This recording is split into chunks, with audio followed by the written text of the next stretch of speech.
Press Club ta pangthokiba All Manipur Working Journalist Union Amjugi aikogi mapok kumon gi tharamda thongam Biswajit MLA na phongdokiba wafamda tinjang kaijang daba naharol singi afaba khunai amaga loinana state asida thokliba irang asi achuba matamda loishinduna ing tapa puraknaba politician yauna kanagumba singna aranba pau sandok loidabani haina mahakna phongdoke oja wafam siga mari lena na aikogi press media haijabatare si singsina any leibaki oiba issue singda natraga totopa pau singda tongan ba lohhaning ba thodang se hena kari leibagi haiba oja gi wafam thambi oja hauji former minister gi akoi wafam se former minister DS Biswajit Singha gi wafam se masi positive poina akoi yengba yai positive poina naina ba yai haina ye dumaina thamjage maru aina khogi dai ta leiraba akhoi media da akhoi wa haiba phongdokpa miyamna taba adumba dai ta leiraba adumba myoising haiba tare dai ta leiba haiba sita khogi political leader singbu oiro natraga social influencer singbu oiro civil society organization gi thabuk toba activist kangbu bu oiro mayam se wa ngang ba matamda dai ta yamna masak khangna ngang bi tangai fataba leiba ado makhoina ngangi ba makhoina thami ba wahi ama khakna lepak sirisi leiba tongan ba section of people miyam khakki marakta thamoi na ba thamoi kai ba lan na sakhiba ya ba maduna maram warakanda provoke tonadana khana chaina ba natraga pamdaba any situation kya lagan ba ya ba matang miyam ama leibanina aduga manipur se housing mausana khoida already a sensitive oiba mafam amsu oiraga leibunina sidai sida khoi communal polarization tawra ngangi ba kangu sikche masida di hujiki khoi former minister ye wafamche yamna ba ka hen maru oi ha wafamche thamjage aduga maru aina press media gi isili naw singnasu khoi ethics sama ngakhan ningbagi wafamche maki wafamche ga mari leinana ai sapungning chingchenjage press media se khoi democracy gi yamna maru oiba pillar ama khakni and press me role of press media se ada apai lamdam sida peace and harmony thambada yamna thodang yam chawi chawkhatpa aduga apai mangom da chatpa khunai ama purakna hona bada su press media gi thodang yam chawi ana apai press media tobiri ba apai press media da leibiri ba apai chokthaba naidana apai awana me am face toraga thabuk tobiri ba isili naushikna apai pau iba matamda natragana pau piba matamda akoi journalism gi ethics se phajana ngakna chalhanningi leminariba community khudimak se shumaina oiri haina thajaba yabro ja kari wafam thambini akoi gi manipur sida akoi gi hoji thengnariba samasya singi marakta akoi hoji ki leiriba conflict asisu maruwaina masigi horpham root cause ni aina hainariba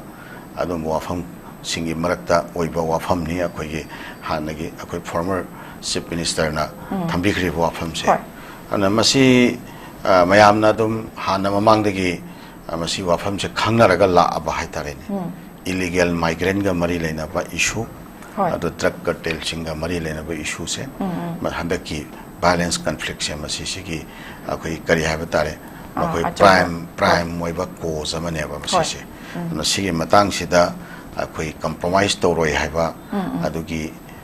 economy wafam ni former chief minister gi wafam se ado masi hanadagi so former chief minister gi di masi akoi yamna akoi determine tawraga lakpa yamna pungning chetna lepaga lakpa compromise tawdaba stand nama oina lakpa wafam ni ana adugi wafam do nohungna reiterate tawbani aduga manipur da thoiba crisis punamaki solution haba taragadi akoi law gi matungina law da leiba adu tawgadabani law da leitaba adu akoi kanago ma matana tawba yaroi praja singsu law se akoi ikai khonaba tai law abiding citizen harise akoi constitution gi makhada hinge bani law gi makhada hinge bani kanago ba kharana akoi law se makhutta pangpai paisalaga akoi pangang ba pangtau tawsu leiyaba ko adu madu लेपाक सिदैसिदा अखोई शांति ओइना अखोई कांगलुप फुरुप मयाम से हिंगमिन्नबदा लो खुत्ता पाइसलगदि यारोय अदुना अखोइगी आइन न यादबा मितोप मपानदगी चंगकपा हाइबसे मसी लो न यादे अनो लो न यादबा थबक तो लो न थिंगसन अखोई आइन थिंगबा नतबा नत्रगा तोमन थिंगबा नत्रवा चावबन थिंगबा नतबा लेपाक सिगी लो अमा लेजरिदुनु अदुगी लो दुना थिंगजसनु चंगहल लोइदबनी मखोई सिंग अदु चंगहनदबगी फिरेप अखोई चपचाना लोमिनगदबनी अदा हानगी फॉर्मर चीफ मिनिस्टर न थंबिरि वाफमसे मसी महाक खकी वाफम ओहेलोइदबनी मणिपुर लेबा प्रजा पुनमकना अखोई कुकी की प्रजा सिंगनसु नगा की प्रजा नसु मैतै प्रजा नसु पंगन प्रजा नसु लोन यादबा मिटोप मियानचा अखोई लमदम सिदा चंगहन बायबसे अखोई प्रोटेक्ट तौगदबनी हायबसे सिगी अखोई अंडरस्टैंडिंग प्रिंसिपल ऑफ अंडरस्टैंडिंग सिदा अखोई लोइनमक्ता अखोई लेमिनबा ताई यामिनबा ताई अदुगा कनागुंबा खरना मुका अखोई सिरेसिदा लमदम सिदा लेरिबा मीसे माना अदुनी माना अदुनी माना अदुनी माना अदुनी ना अखोई क्लासिफाइड तौबो होय मखोइदा कनाना आइन से मखोइदा कनाना इम्प्लीमेंट तौननबा मखोइदा आइन implement तौननबा authority मोइदा सिन्नबदौनगा ngang येलहोमी गासी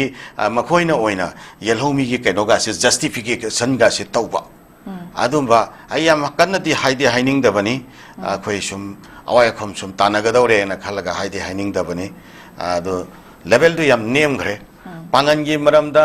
करीसुसु खंगदबा पांगनगी मरमदा Pangan identity से करीनो गाइसे सुखं खंगदबा अदुंबा मियोय अमसु थोरागा सुम हंजल हंजन सुम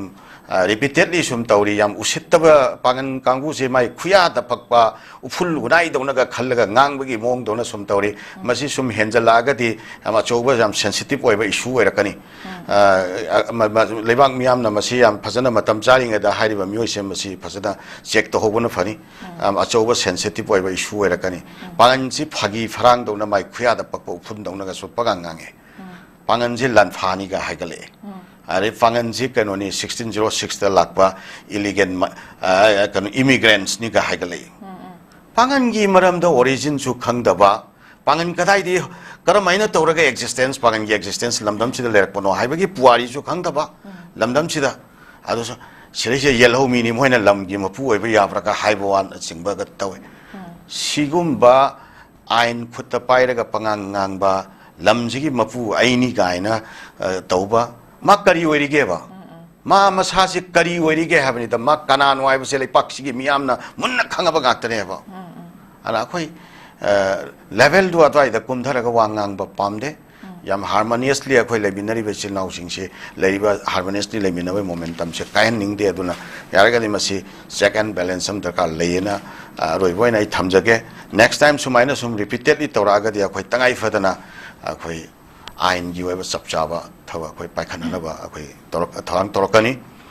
लमदम सिदा लेमिनरिबा चिलिनाउ पुनमकना आइन से अखोइ काइखोनबा ताइ आइन की मखादा अखोइ हिंगबा ताइ आइन सिगी आइन खुत्ता पाइरे सिनबगी थबकसे तौदबा ताइ अना फॉर्मर चीफ मिनिस्टर ना अखोइ लमसिदा अखोइ इलीगल माइग्रेंट्स अमसुंग ड्रग कार्टेल सिंगी मफम लेहलोय हाबसे मसिगे प्रिंसिपल से अखोइ अमत वखलोन मणिपुरी पुनमकना सौगतमिन्नगदबनी मसी वखलो प्रिंसिपल से अखोइ वखल थमगदबनी हाब वफम से थमजगे होय थागतजरी ओजा